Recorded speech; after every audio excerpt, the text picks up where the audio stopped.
Hi, I'm Dr. D. And I'm Princess Gaia. We're going to hear Princess Gaia's presentation, Make Water Not War. Actually, my name is Julia, and I am calling myself a storytelling therapist. So I'm two in one. I'm a therapist and I'm a storyteller. And as a therapist, my clients like to call me the body whisperer, because I truly believe that the stories, the experiences, the traumata of our lives are imprinted in our structures.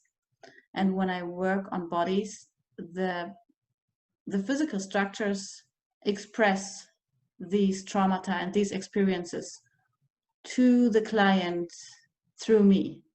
On the other hand, I'm a storyteller and I'm writing stories from the perspective of things, of nature, and of our planet Earth, Gaia, so to say. Anything that lives can communicate, and they do not communicate in human language.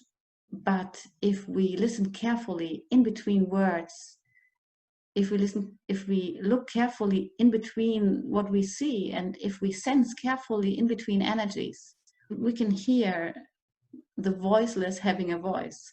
So yeah, this is what I do. So on Tuesday, my presentation, which I held, I called Make Water Not War.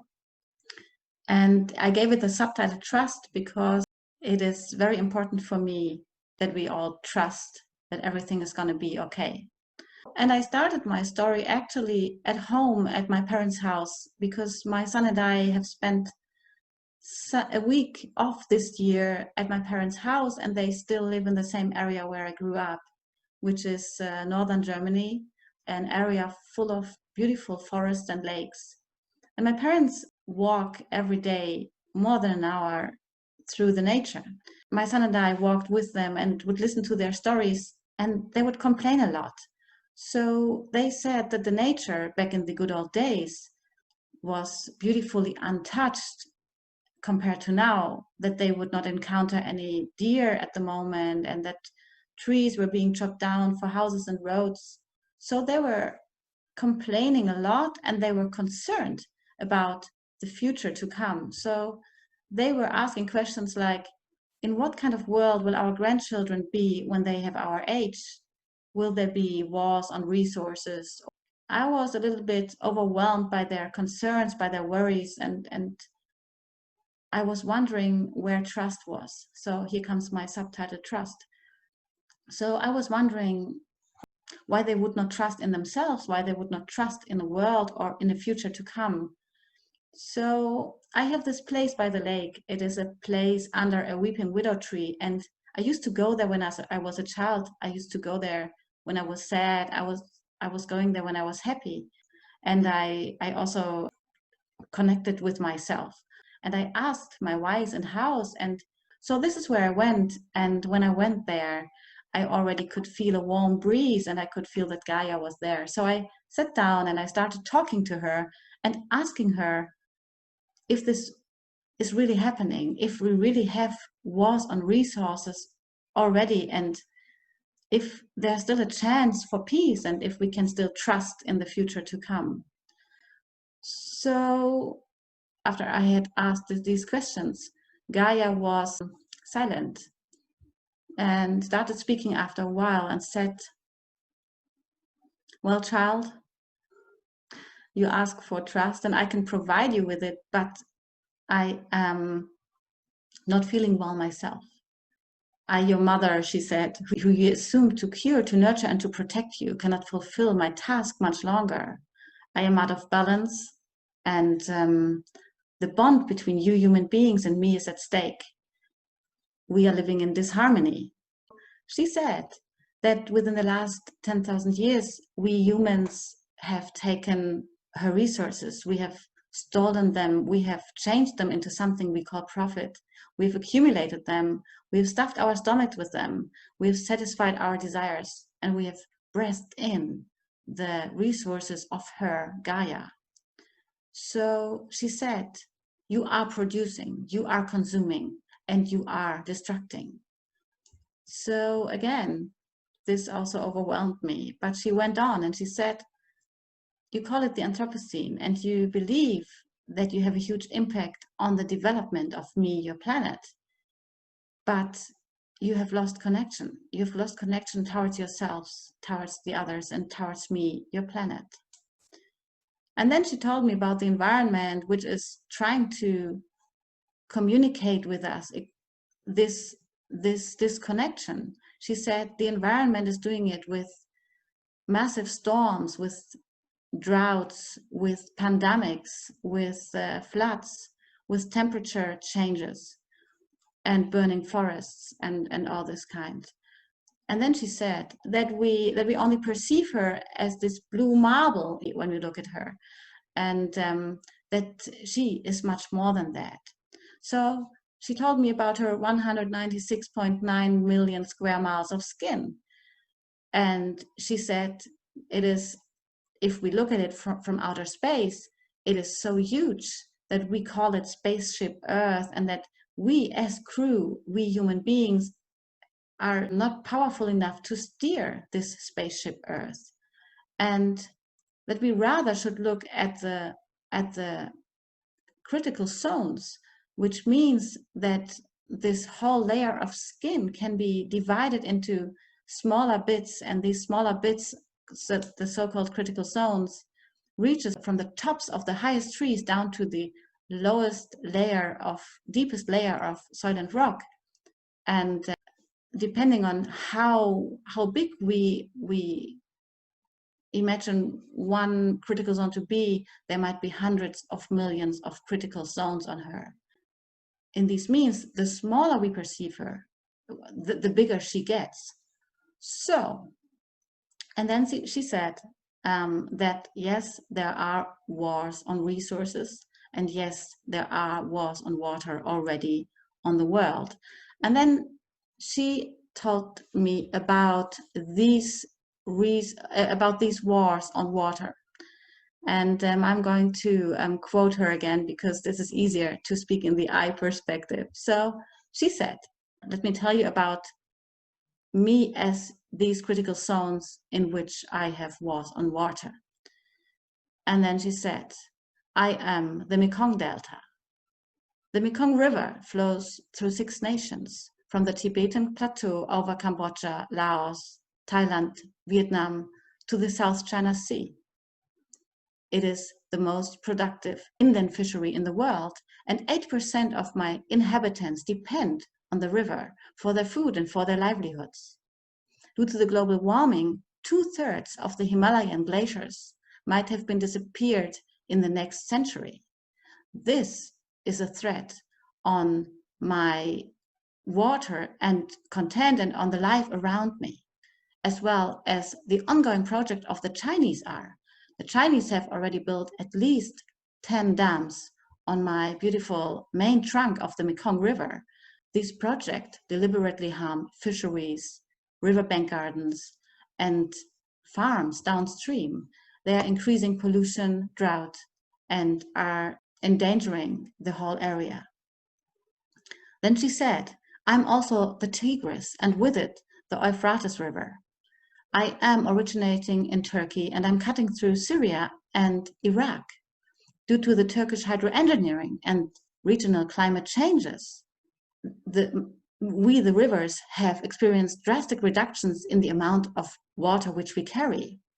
And Iraq, which has always had rich agriculture harvests due to me, there always was an abundance of clean water, is suffering today.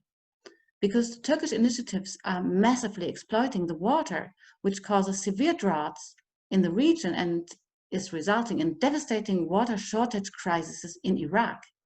And this does not only threaten an environmental catastrophe, it also threatens political negotiations that have not reached an agreement yet. Then she says, I'm also the Canadian area Saskatchewan. And as this, I was never before in fear of losing my capacity to being able to serve my precious citizens with enough water. Because I have always been sure about my 23,000 square miles of fresh water, which are composed by rivers, reservoirs, and my 100,000 lakes. But by today, due to the global warming, my glaciers melt, the permafrost thaws, and river flows have become unpredictable. So my lakes also get warm and are being filled with toxic algae, and I can no longer serve all my inhabitants with enough drinkable water. So she said, while I wallow in my own sufferings, my friend Quebec, on the other side of the Hudson Bay, has become victim of a devastating trespassing in Shannon. In Shannon, where some decades ago, a chemical degreaser, tricloethylene, was dumped by the military and by now has contaminated the groundwater. And people shower in this water for decades now, and people drink the water, and this has caused lung and liver cancer and other illnesses. And then she said, and guess what? A little bit further east in Nova Scotia, people take my scarce water and fill bottles with it and then ship it on the other side of the world. Just to make clear, she said, to create one plastic bottle, you use 3 liters of water. And just to fill a liter of water into a plastic bottle, you need 400 extra milliliters. And for the transportation, I can hardly calculate the extra amount of water. So that means, she said, you use your precious water to produce goods, which you then ship on the other side of the world. And this all happens while my Quebecians, she said, have no choice of drinking contaminated water, and while I am frightened of the scarcity. So then she also said, I'm also Cairo. In Cairo, as in 97% of Egypt, I rely on the Nile and its fresh water supply. I'm facing a huge challenge here because my population is increasing day by day, and the Nile is severely polluted by waste and other contaminations, which might be devastating from within the next 5 years. I have historically, she said, as Cairo, benefited the most, both economically and ecologically, from the resources of the river, which the river has provided until today. But now there's a huge other threat because Ethiopia. So I, Gaia, as Ethiopia, am threatening me, Gaia, as Cairo, because the Ethiopians are now building a dam for their own purposes. So again, there is a political catastrophe not far away. Then she said, I'm also the Aral Sea, and in the Aral Sea, in former times, I have been one of the 4 biggest inland water supplies of the world, and I would once supply 3/4 of Central Asia with water. By now, I'm only a graveyard of rusted ships and dust. And it all started in the 1950s when Moscow decided to use my supplier rivers, the Daria rivers, for cotton cultivation. So they poisoned my precious river with pesticides and defoliants, and high concentrations of salt and chemicals in my water have been the result. And they have led to serious health and environmental imbalances. Now that I'm slowly recovering as Aral Sea, there's again another threat on my scarce water resources because there are dams being built in the Daria rivers, which causes another political, how can I say, conflict, a geopolitical conflict between Tajikistan and Uzbekistan. Well, then she said, you asked me for some trust, so let me give you some. I am also Melbourne, and in Melbourne, as Melbourne, I am challenged with a growing number of citizens every day. The result is a high pressure on the water supply for everyone. This is why my precious Melburnians have created a movement called Target 155. And Target 155 allows each of my citizens to use the amount of 155 liters of water per day. And this is actually 6 liters less than the average use was before. So Gaia said, thank you, Melburnians. You make clear that all of us can make a small change. Every drop of water counts. But the obvious water use, that you have in washing dishes, laundering, showering, going to the toilet, brushing teeth, is only one out of many issues. Because water is as well used in production, in consumption, in transportation of any good. Sometimes it's not even obvious or directly connected to water. Then she said, if you reduce your desires, if you reflect on your way of consuming, and if you understand every stakeholder's needs, you can reduce dependencies. So she said, in these means, I, Gaia, am the soil you grow your food on. I'm the air you breathe. I'm the water you drink. I am the mountain you climb. I am the ground you build your houses on. I am the lake you swim in. And I am the critical zone in which you tell your stories and in which you live your lives. And then she said, I am your water. So yes, she said, in some places there is already a war on water. And wherever you let a war on water happen, you fight not only against me, your mother, you also fight with yourselves. So water, as soil and air, she said, is not only a common good. It is one of us. It is one of you and me. She said, water is a friend. And you need to understand it as the same stakeholder of a thriving planet as any cell, as any being, or as I, Gaia, myself am a stakeholder. We are all stakeholders of life, she said. We are inevitably bound. Well, she went silent for a while, and afterwards, luckily, she said, you asked about trust, child. Let me support you with more trust. And trust comes with you, human beings. Because you human beings, or because I, Gaia, as you human beings, am everywhere on Earth by now. As example, in the O Water Project. So she told me about the O Water Project, which is a project in which we are intending to provide access to purified water for any human being. And then she said, these projects, like the O Water Project, support me as you human beings in staying well. And it supports me as water in staying accessible on a sustainable basis. Then she talked about another project, which is the Blue Community Project. Actually, this is a beautiful project which is initiated by a great author. Her name is Maud Barlow, and Maud Barlow is a Canadian. She's one of the heroes of water. She actually fights against privatization of water and is a great author.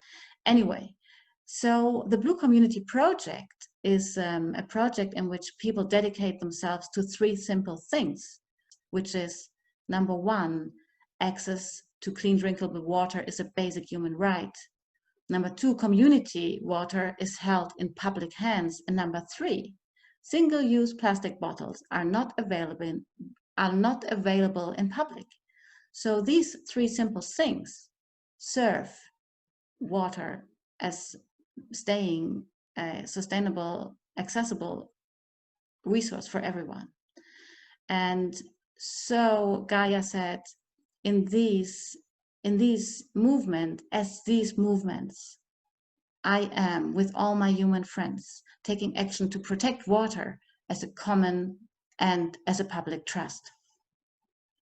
So in these means, she said, we share, we manage, we serve, and we enjoy living with water together. We protect our precious friend water for future generations to come. Every action you take, she said, has a local as well as a global effect, just like the wing beat of a butterfly that can cause a tornado on the other side of the world. Well, this was actually about all that Gaia told me. She left me with the words, let the action be trust. Let the action be peace. Trust, child, trust. Then she left me sitting by the lake, by my place, under the weeping willow tree. And actually, I sat there for a while, resonating So, do you want to ask some questions? I mean, the only question I ever asked, which I think you've articulated pretty well, is what calls to action or what can everyday people do to honor the earth? What are your recommendations for people to honor the earth?